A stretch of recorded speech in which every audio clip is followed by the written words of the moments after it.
Davis. Good morning, Connie. Something new for breakfast? Aren't they pretty? I had dinner at an Italian restaurant last night. That's where I got the idea for the flowers. With an Italian dinner, you need flowers. I'll just set them over there, if I may. What are we having for breakfast? Pickled herring.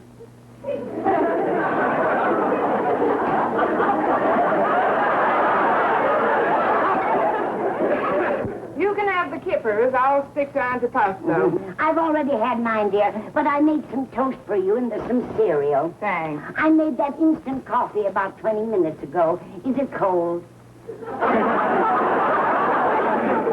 Oh, that's all right, Mrs. Davis.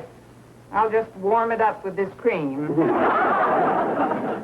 I guess I'll clean up the house a bit. Oh, by the way, Connie, what happened to that nightstand that was in your bedroom? I guess I'll have to buy a new one, Mrs. Davis. I got rid of that broken-down old thing yesterday. You threw it out? I had to. It was falling apart.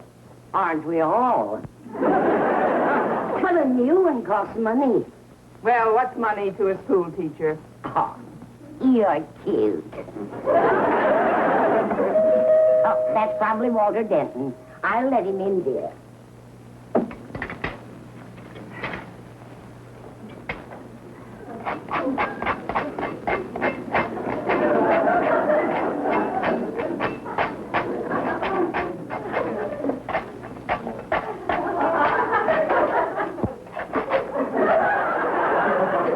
May I have this rumba? Oh, hello, Walter. If you're teething, sit down and have some toast. No toast, thanks. I just had breakfast, Miss Brooks. I'll just have some coffee cake and jelly. Well, that's watching the old calories.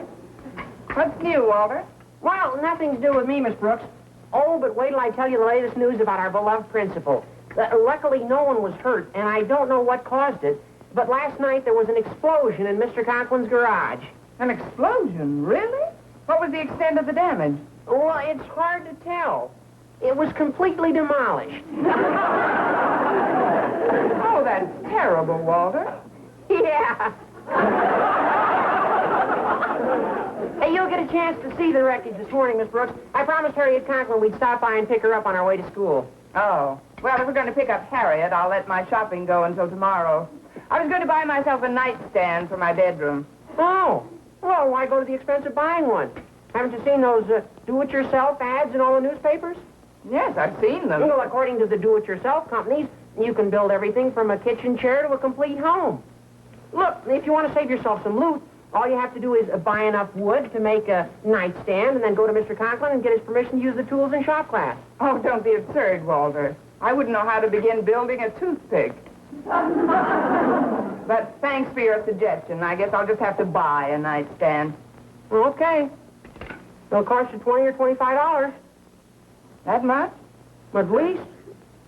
I just remembered I built a bird bath once. Well, there's no use talking. I'll have to ask Mr. Conklin's permission to use those tools in shop class. Yeah, one thing you've got to bear in mind, though, Miss Brooks, is that those tools are pretty valuable. So old Marblehead, Mr. Conklin, would never sanction their being used by a rank amateur. Oh? Yeah, but don't let that worry you. We'll just tell him that you've had some experience at building things. Well, Look, it'll save you a lot of money. And besides, once we get into shop class, I'll do most of the work for you anyway. You will? Oh, well, that's different. I'll ask Mr. Conklin's permission this morning. Though, in view of what happened last night, I'm afraid he won't be in a very receptive mood. Well, he might not be at that. Yeah, I brought Harriet home from the movies last night just a few minutes after the explosion. I've never seen Mr. Conklin looking so depressed. By this morning, there's no telling how low his spirits sunk. Sunk?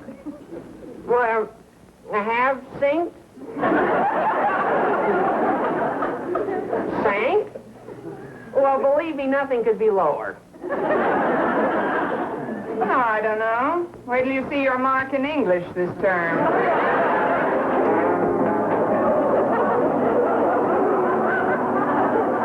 Good morning, Daddy. How do you feel? I feel super. How do I feel? How do I look? Well, nobody could feel that terrible. When I want your opinion, I'll ask for it. They just loaded the remains of our garage on the truck, Harriet. It cost me $17 just to have it hauled away. $17! Oh, now calm down, Daddy. Why, you should learn to take things in your stride like Mother does. Why, she's still in her room, sleeping like a baby. If she had to pay the bills, I'd be in there playing with my blocks. I love your mother very much, Harriet, but when that woman hits the sack, she's real God. Don't begrudge her a little sleep, Daddy. Mother needs all the rest she can get. She's going to have another bridge party tonight. My heart goes out to her. This little gathering is really in honor of Mrs. Frank's birthday. She's one of the oldest players in the game, you know. She's older than that. Mother even bought a bottle of champagne for the occasion. Oh, yes. Yes, she always does. Yeah. Champagne-type wine. Same carbonated dishwater she bought before. 80 cents a quart. I had a spoonful of this last year, and I was ill for a week. I'd better get rid of this bottle before she poisons somebody. Now, Daddy, don't you do anything to spoil Mother's party. Spoil Mother's party, spoil Mother's party. Does she think for 1 minute of the party I'm going to have? Paying the bills to erect a new garage. That'll be my party. This family must think money grows on trees. Oh, I'm sorry about the garage, Daddy. How much is it going to cost to build a new one? The lowest estimate I received was $480. Gad! Actually, the materials cost next to nothing. It's the skilled labor. The carpentry, that's what they soak you for. Oh, that must be Miss Brooks and Walter Dent to pick me up for school. I better finish getting dressed. Will you let them in, please, Daddy? If I said it'll be a pleasure, I'd be lying. Go ahead, I'll tell them you'll be right down. Oh, thanks, Daddy.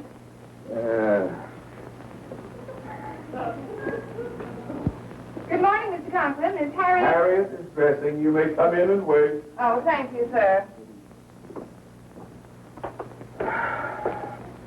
That's quite an outfit you got on, Miss Conklin. Yeah, I didn't know you were in the garage when it blew up. Say, I'll bet this little explosion's going to set you back a pretty penny, huh?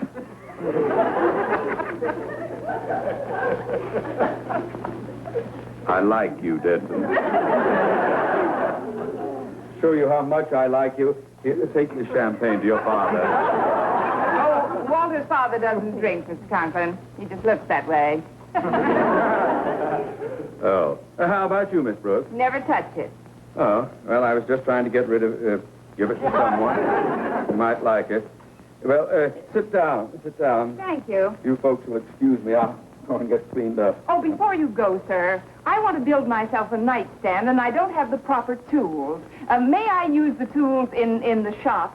Certainly not. Many of those tools are precision instruments of great value.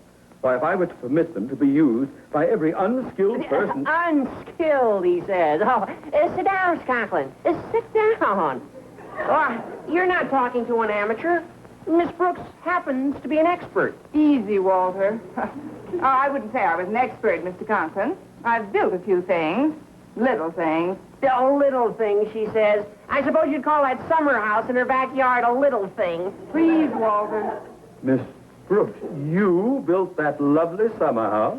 Well, Oh, that's nothing. Oh, her skill in the art of carpentry is fabulous. When my folks added that big playroom to our house last winter, who do you think built it? Who? Who? Miss Brooks, that's who. You don't say.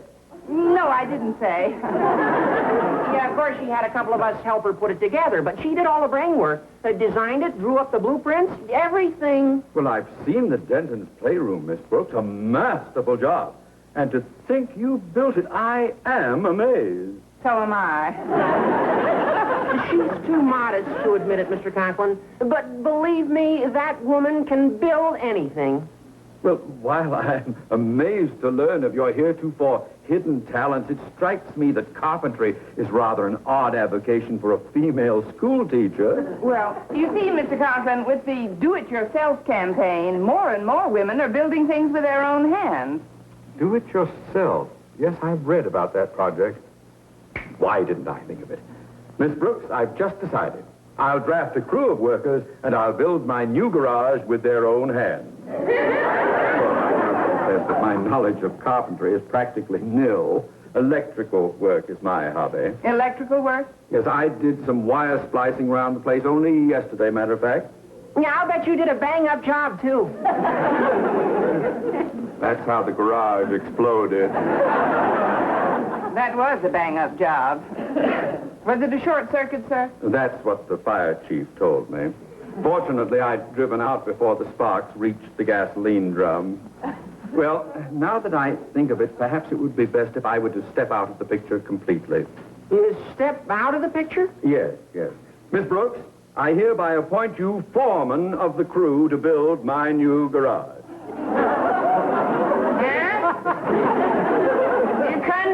Congratulations. After purchasing the raw material, I shall leave all technical details in your capable hands. But, sir... Think of it, Miss Brooks. To you alone will go the honor of building Osgood Conklin's garage. But, Mr. Conklin... No expressions of gratitude, please. Someday you may be able to do me a favor. But I just came in to get permission to build a nightstand. Tut, tut, you know the old maxim, Miss Brooks. Yes, I'm afraid I do, Mr. Conklin. From tiny nightstands, great garages grow. I was delighted to learn that Miss Brooks had selected you to serve on her crew, Mr. Boynton. I presume she briefed you on all the facts. Yes, sir. She told me everything. Good. Then you know as much about it as I do. More. There. Now, this will serve to refresh your memories as to the appearance of my old garage. Is that before or after the explosion? This is just a rough sketch, Miss Brooks. Unfortunately, I'm not gifted with your skill. Now then, first of all, I never did care for the type roof we had before. I want you to give me the triangular gabled roof you put on your summer house. If I can rip it off, it's yours. You seem to know exactly what you want, Mr. Conklin. Why don't you assemble a crew, sir, and build a garage yourself? Wonderful. You'd have loads of fun, Mr. Conklin. It isn't fun I'm looking for, Miss Brooks. After the explosion last night, I had enough laughs to hold me for the year. Well, then, why not call in a professional crew, sir? I'm sure that for a reasonable fee. The lowest estimate I got was $480. This way, thanks to the talents of Miss Brooks, I simply have to lay out the money for the lumber. This way, you simply have to lay out Miss Brooks. That is, it's a back-breaking job for a woman. I have a world of confidence in your back, Miss Brooks. If you can build that lovely summer house, you can build a garage. Yes, sir. Now, in my inner office files, I have some correspondence from some lumber firms that made overtures to the school. If you'll excuse me, I'll go and check on them right now. Now, listen, Miss Brooks, to let Mr. Conklin go on thinking that you're an architectural wizard can only lead to more trouble. Couldn't you simply confess that you lied to him this morning? Yes, I could. But I love life and I want to live. Anyway, I think I'm too far out on Walter Denton's limb to crawl back now. What instructions did you give Walter? I told him we're to meet in shop class during lunch period, and to bring in every book on carpentry he can dig up in the library. Personally, though, I'm afraid those books won't be of much help. Wait a minute. Maybe we won't have to meet in shop class. The shop instructor, Mr. Gorman. There's nothing that man doesn't know about carpentry. We'll put him on our crew and we won't have any problems. Say, that's a fine idea. Oh, hi, folks. Hello, Harriet. Where's Daddy? He's in his inner office. He'll be out in a minute, Harriet. We're assembling the crew to build the new garage. I'm going to ask Mr. Gorman to join us. Mr. Gorman? Oh, he won't lift a finger to help you, Miss Brooks. He considers you unfair competition. Unfair competition? Well, sure. Mr. Gorman's the fellow that gave Daddy the estimate of $480. We'll meet in shop class during lunch period.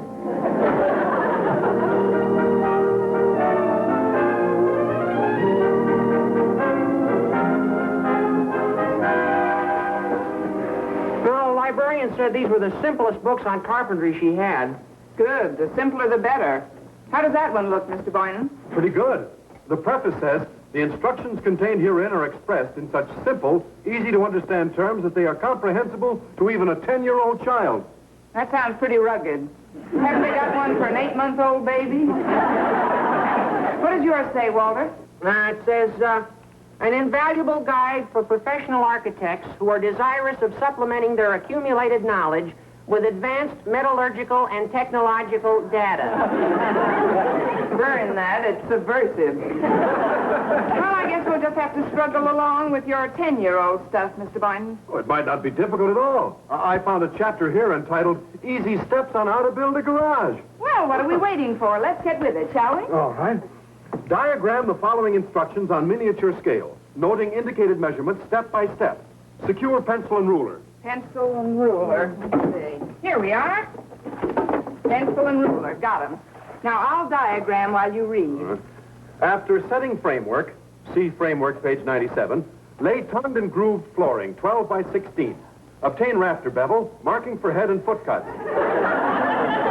Dot center line, shape the notch, make sprocket pieces, drive 4 penny nails. Drive 4 penny nails into post with 15-inch overhang using metal corner brackets and 1.5 by 1-inch tenon to carry joist. Well, what have you got so far, Miss Brooks? A pencil and a ruler. Oh, look, don't give up, Miss Brooks. We're bound to understand something in there. Keep reading, Mr. Boynton. Okay. We are now ready for the roofing.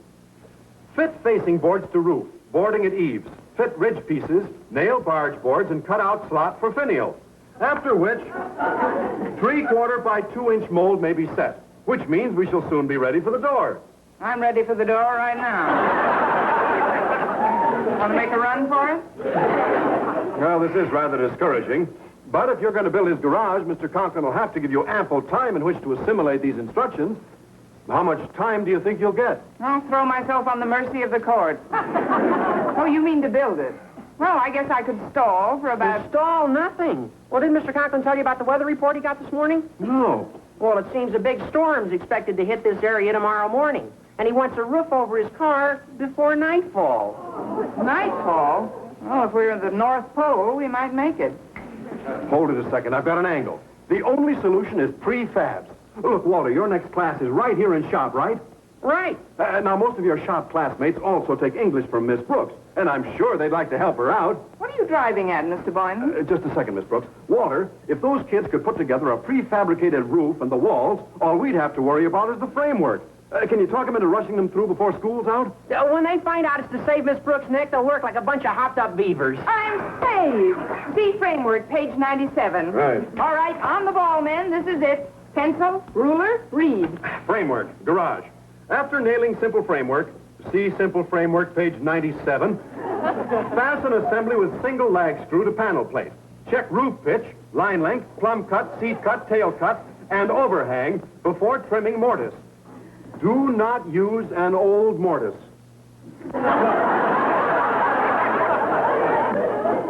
Sometimes you will find that old mortises have become so worn that it is impossible to get tight joints.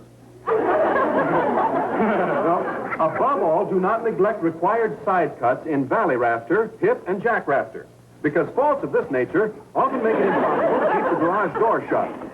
Should this occur, simply file down latch slot after removing the strike and clamping it in vise, so that it can then be replaced and the screws put in the same holes without plugging and respotting them or enlarging the mortise. Well, what have you got now, Miss Brooks? I think it's peanut butter and jelly.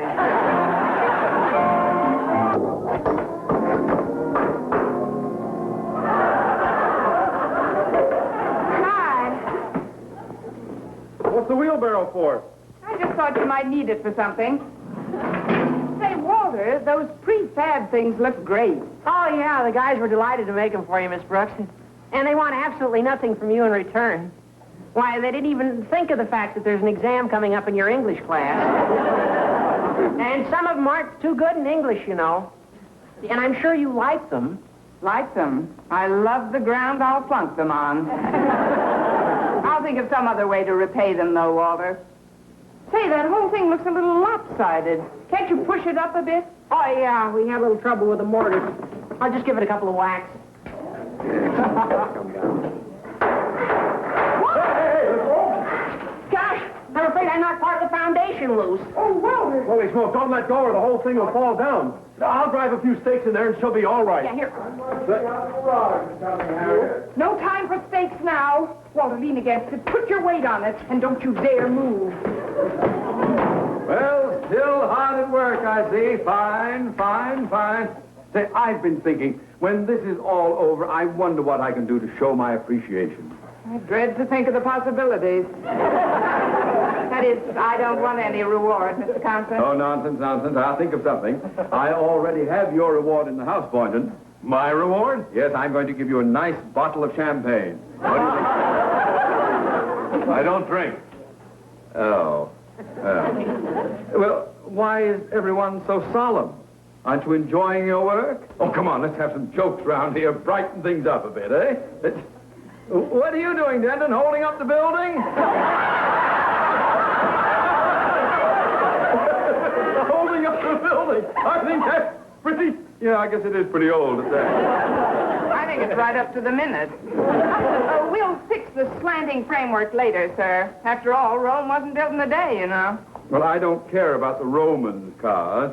I want this garage over mine before that storm hits tomorrow. It'll be too dark to work pretty soon. That's what you think. Fortunately, I have a floodlight. And I have absolutely no objection to your working until all hours of the night. Now, that's what I call a good sport.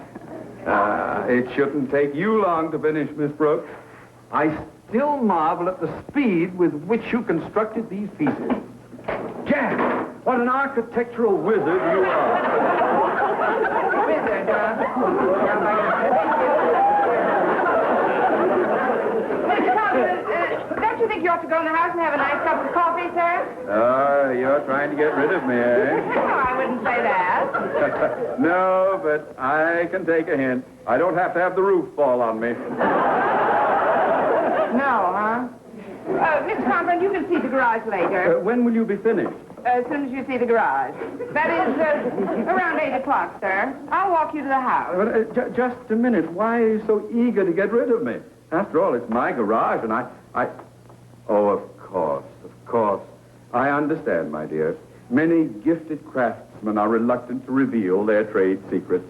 Trade secrets? Oh, come now, admit it. You wish me to leave because you want as few people as possible to find out how much you know about building a garage. Now, isn't that it? You're not just beating your mortise, Dad. Let's go in, Mr. Conklin.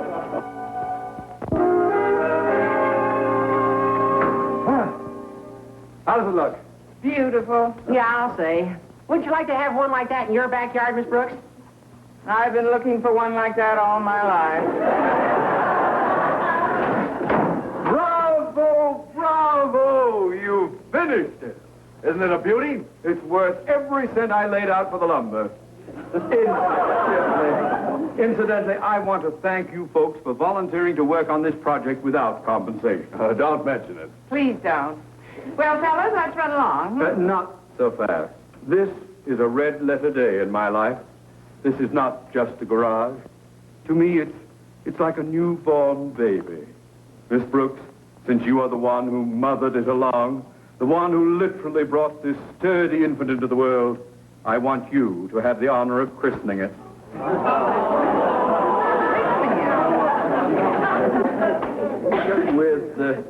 With this bottle of champagne. Aye, sir. Denton, over there, please. Attention, men. I hereby christen you Mr. Conklin's garage.